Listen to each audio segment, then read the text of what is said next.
You didn't wake up one day and decide that everyone else's emotions were your job. It happened quietly. So quietly that you never questioned it. One day, you just noticed that when someone around you was upset, your body reacted before your mind did. Your chest tightened. Your thoughts raced.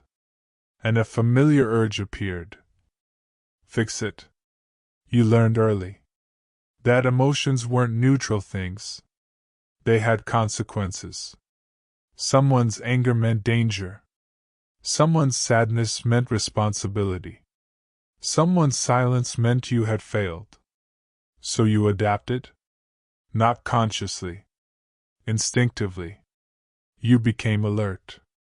You learned how to read people without them saying anything. A sigh. A pause. A change in tone. You noticed things others ignored. And instead of asking, "What is this person feeling?" you asked, "What did I do?" This is where the pattern begins.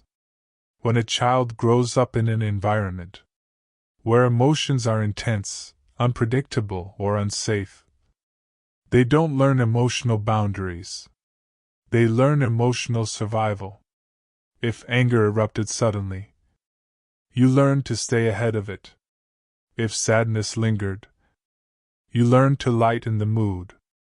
If tension filled the room, you learned to shrink.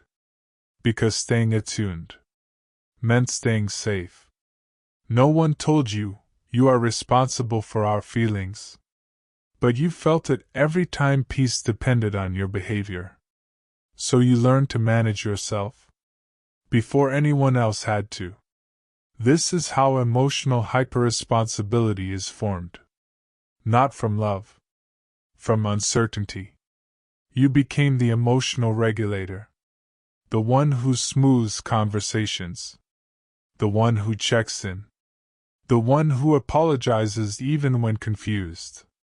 And over time, this role felt normal, necessary, even virtuous.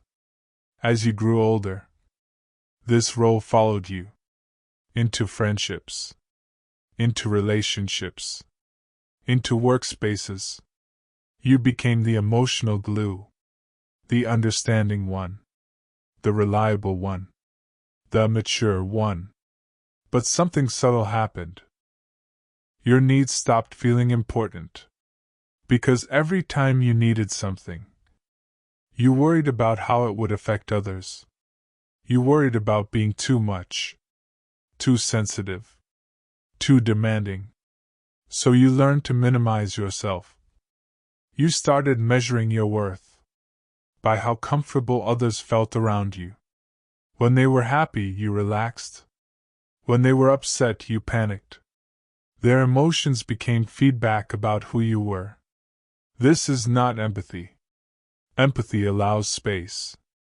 This is emotional fusion, where your nervous system doesn't know where you end and others begin. You don't just care about people. You carry them, their moods, their expectations, their disappointments. And no one sees the weight of it. Because you carry it quietly.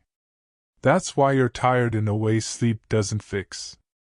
Why conversations drain you. Why conflict feels unbearable. Why distance feels like rejection. Your body learned long ago. That connection requires vigilance. You might even feel guilty for resting. Guilty for choosing yourself. Guilty for not replying fast enough. Guilty for not fixing something that was never yours. And the most confusing part? People praise this version of you. They call you kind, understanding, emotionally intelligent. So you don't realize you're slowly disappearing inside that role. When you feel responsible for everyone's feelings, you don't experience relationships.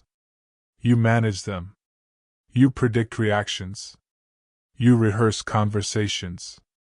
You soften truths before speaking them. You live slightly edited, You might not even know what you actually think or feel anymore. Only what feels safe to express. This pattern often comes from family systems, where roles replaced emotional safety. The caretaker, the mediator, the emotional sponge, the strong one. Roles that kept things functioning, but never allowed you to be fully human. And now, as an adult, you still carry the same rule. If something goes wrong emotionally, it's my fault. But here is the truth. Your nervous system never learned.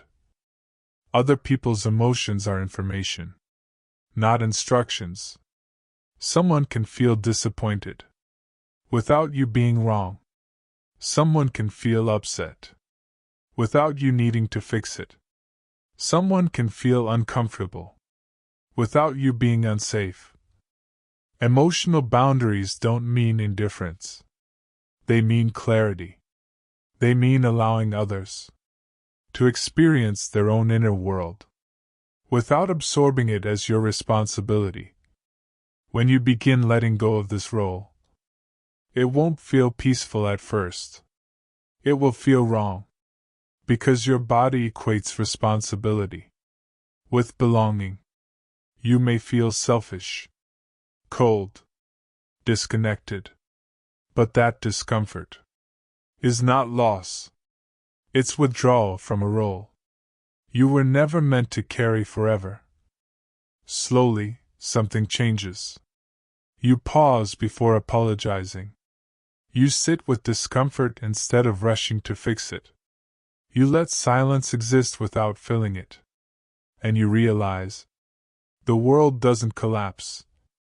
You don't lose people because you stop managing their emotions.